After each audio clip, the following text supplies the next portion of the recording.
So hello friends, welcome back to your channel एनजिकर Gautam Rohit classes. So friends, बहुत दिनों के बाद मिल रहे हैं बिकॉज सम इशू था कुछ मेरे फ़ोन में, ठीक है।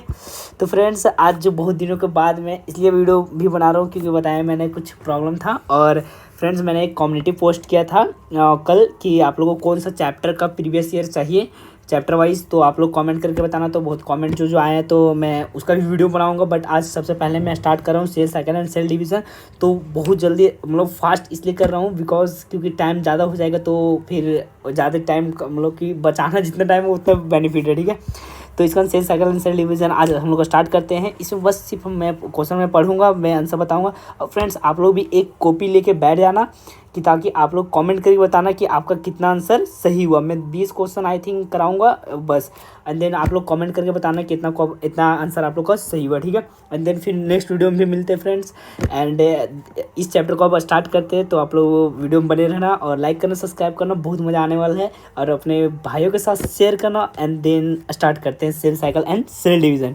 फर्स्ट क्वेश्चन बोल रहा है क्या, which stage of meiosis can last 4 months और years in the sets of some vertebrates, ठीक है। तो इसका आंसर क्या हो जाएगा, तो डी नंबर हो जाएगा, ठीक है, डिप्लोटीन, ठीक है। ये सब एनसीईआरटी बेस्ड क्वेश्चन है फ्रेंड्स, आप लोग देख सकते हो। अगर मैं इसको वैलिड कर दूँगा तो देख सकते हो इसका आंसर भी आ गया ना कंप्लीटली। तो आप लोगों को ये भी दिखाऊंगा, ठीक है। तो सेकेंड क्वेश्चन में है कि इन म्यूसिस क्रॉसिंग ओवर किस में होता है, तो सिंपल पैगेटिन में होता है। बट इसमें पूछ रहा है क्या कि कौन सा इंजाइम इन्वॉल्व होता है, ठीक है, कैटलिस्ट बाय द इंजाइम्स, तो क्या होगा, रिकमेनेज, ठीक है। तो इसका हो जाएगा आंसर सी 2 का। और 3 में आते हैं, क्या बोला है, correct sequence of events during pro phase 1 of meiosis. पहले एक चीज़ और आप लोग को बता देता हूँ आगे बढ़ने से पहले कि सेल डिवीजन में सबसे लॉन्ग फेज होता है म्यूसिस 1 का, प्रो फेज 1, ठीक है। और सेल साइकिल में सबसे मतलब लॉन्ग फेज क्या होता है, तो इंटरफेज, ठीक है। तो चलिए फ्रेंड्स, इसमें क्या बोल रहा है, क्वेश्चन को आप लोग ध्यान से पढ़ना फ्रेंड्स, वरना आप लोग गलत करके आओगे। करेक्ट सीक्वेंस बोल रहा है प्रोफेज 1 का म्यूसिस का, ठीक है। और फिर नीचे पढ़ो कि choose the correct answer from the option given below. Correct option भी करना है और ये भी बताना है, मतलब प्रोफेज 1 का म्यूसिस का करेक्ट आंसर भी बताना है और सीक्वेंस वाइज में बताना है। ये नहीं कि मतलब कि अनसीक्वेंस वाइज नहीं, सीक्वेंस वाइज बताना, ठीक है। तो सबसे पहले हम लोग क्या देखते हैं म्यूसिस 1 में, प्रोफेज 1 में, कि वहाँ पे माइक्रोस्कोप में क्रोमोजोम है सो दिखने लगता है थोड़ा थोड़ा, ठीक है। तो देखिए बी वाला पहला हो जाएगा, तो पहला बी किस किस में ऑप्शन में, देखो सी और डी में ऑप्शन में है, ठीक है, बी। अब देखो सेकेंड में क्या आता है, synapses of homologous chromosomes. Homologous chromosome synapses में क्या होता है, तो ये सेकेंड में आता है। तो देखो बी हो गया पहला और ए हो गया दूसरा, तो बी और ए तो पता चल गया, आंसर क्या होगा, डी नंबर होगा, ठीक है। चलिए आगे, बाइवैलेंट और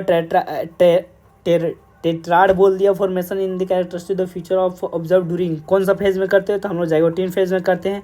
बट यहाँ पे तो जाइगोटिन दो दिख रहा है यहाँ पे, तो क्या होगा, चैजमाटा और डिप्लोटिन में करता है। तो इसका आंसर पहला गलत हो गया। सेकेंड में क्या बोल रहा है, तो सेकेंड का आंसर सही होगा क्योंकि जाइगोटिन है, बस लास्ट में ही देखना है, ठीक है फ्रेंड्स। और फिर 5 नंबर में आते हैं, विथ रिस्पेक्ट टू मेटाफेज के रिस्पेक्ट में आपको बताना है कौन सा इनकरेक्ट, नॉट करेक्ट, इनकरेक्ट कौन सा मेटाफेज के रिस्पेक्ट में। तो देखिए मेटाफेज में क्या होता है, क्रोमोजोम सब इक्वेटोरियल में आ जाता है, सब एकदम लाइन में बीच में, तो पहला सही है। और सेकेंड में क्या बोल रहा है कि न्यूक्लियर इन्वॉल्व जो होता है वो ऐसे क्या होता है, लगता है डिसअपियर हो जाता है, ठीक है, मेटाफेज में।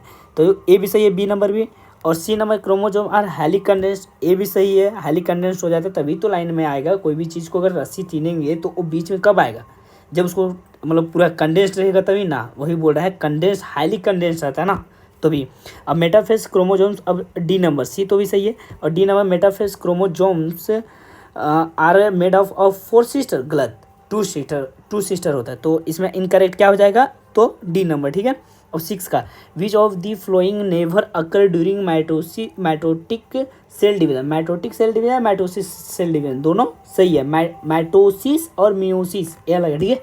तो माइटोटिक सेल डिवीजन में बोल रहा है कौन सा नहीं है, नेवर बोल रहा है, नेवर कौन सा नहीं होगा, तो स्पाइंडल फाइबर तो कैनेटोकोर से वो भी करता है अटैच, पहला सही है। मूवमेंट ऑफ सेंट्रियोल्स टूवर्ड्स, ये भी सही है, अपोजिट पोल में चल जाता है, ठीक है। पेयरिंग ऑफ होमोलोगस क्रोमोजोम्स, तो ये लग गलत है, पेयरिंग ऑफ होमोलोगस क्रोमोसोम्स नहीं होता है। Coiling and condensation of the chromatids, ये भी राइट है, ठीक है। तो इसका आंसर 6 का क्या हो जाएगा, सी नंबर, ठीक है। देख सकते हो यहाँ पर भी आंसर ही है, ठीक है।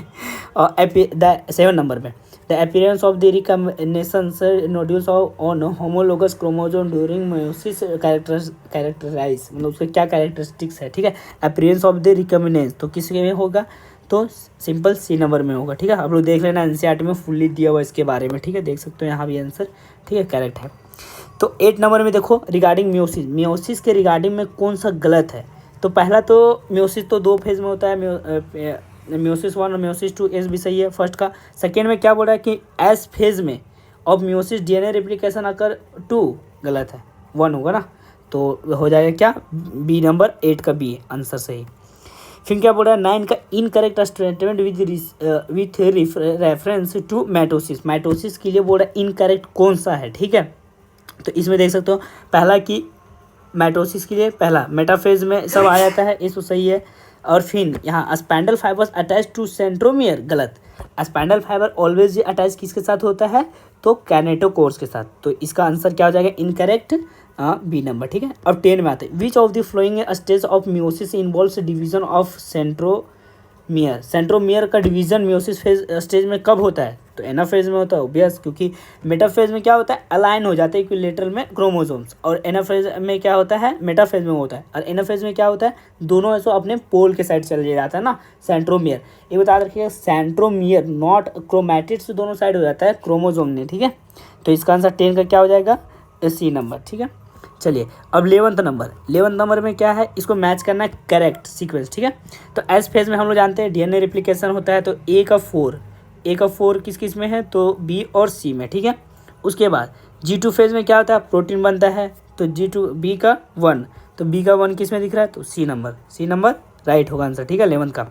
12th में क्या होगा कि बोल रहा है, इतना पढ़ने की कोई ज़रूरत नहीं है, सिंपल देखिए यहाँ पे क्या बोल रहा है कि फ्रूट फ्लाई है, उसके पास क्या होता है 8 chromosome 2 N in each cells, ठीक है। During interphase of mitosis if the number of chromosomes at G1 phase, आप लोगों को पता है कि G1 फेज में जितना क्रोमोजोम होगा उतना एस फेज में भी होगा, तो क्या बोल रहा है कि what would be the number of chromosomes after S phase में क्या होगा, 8 होगा, ओबेस राइट है, देख रहे हो, ठीक है। मतलब ये चीज़ आपको याद रखना है कि एस फेज में जितना G1 फेज में जितना क्रोमोजोम होगा उतना ही एस फेज में होगा। अगर मानिए एग्जाम्पल G1 फेज में अगर मानिए क्रोमोजोम 23 है तो एस फेज में 23 होगा। अगर G1 फेज में अगर मानिए 24 है क्रोमोजोम तो एस फेज में भी 24 होगा, ठीक है, समझ आ गया, ठीक है। 30 नंबर में आते हैं। 30 नंबर में क्या बोला, सेंट्योर अंडरगो डुप्लीकेशन ड्यूरिंग किस फेज में होता है, तो सिंपल जानते हैं एस फेज में ही होता है। डीएनए का रेप्लिकेशन भी और सेंट्योर अंडरगो डुप्लीकेशन से ड्यूरिंग किस फेज में होता है, एस फेज में होता है। और 14 में आते हैं। 14 में बोल रहा है which stage of mitotic prophase shows the terminalisation of the chiasmata as its distinctive feature, कौन सा है, ठीक है। तो देखिए पहला कि टर्मिनलाइज द, इसमें क्या होगा, तो इसमें हो जाएगा आपका डाइकाइनेसिस, ठीक है, डाइकाइनेसिस। 14 के क्या हो जाएगा, डाइकाइनेसिस। सब एनसीईआरटी में कम्प्लीटली दिया हुआ है, देख ले फ्रेंड्स, पूरा कम्प्लीटली दिया हुआ है, ठीक है। अब चले आते हैं 15 नंबर में। Some dividing cells exit the cell cycle and enters, तो ये तो जान ही रहे हो आपको, जी नोट के बाद क्या होता है, G1 फेज, बस सिंपल 15 का 1। ये सब एनसीईआरटी में 2 कॉपी एकदम लाइन वाइज है फ्रेंड्स, आप लोग पढ़ो एकदम एनसीईआरटी को लाइन टू लाइन पढ़ो फ्रेंड्स, बहुत इंपॉर्टेंट है। साइड से पढ़ो या ना पढ़ो, एनसीईआरटी से पढ़ोगे आराम से 340 और आराम से ला लोगे, ठीक है। चलिए 16 नंबर देखते हैं। करेक्ट स्टेटमेंट बोल रहा है रिगार्डिंग G1 फेज भी बोलते हैं, गैप 1 फेज भी बोलते हैं, ठीक है, G1 को, ठीक है, ऑफ इंटरफेज का। तो इसमें क्या बोल रहा है, करेक्ट कौन सा है G1 फेज का, तो देखिए पहला तो cells the component take place, ये नहीं होगा। Cell is the metabolic active grows but does not replicate its DNA, ये राइट है, ठीक है, ये सही है। G1 फेज के लिए कौन सा है, तो बी राइट है, क्योंकि nuclear division the take place, ये तो होता है ये क्या कहते हैं कैरायोकाइनेसिस में होता है तो एलएन नहीं होगा, ठीक है। और डीएनए सिंथेसाइज और रेप्लिकेशन ये सब तो होता है एस फेज में, तो राइट इसका आंसर क्या हो जाएगा, 16 का राइट है G1 फेज का, तो बी नंबर, ठीक है।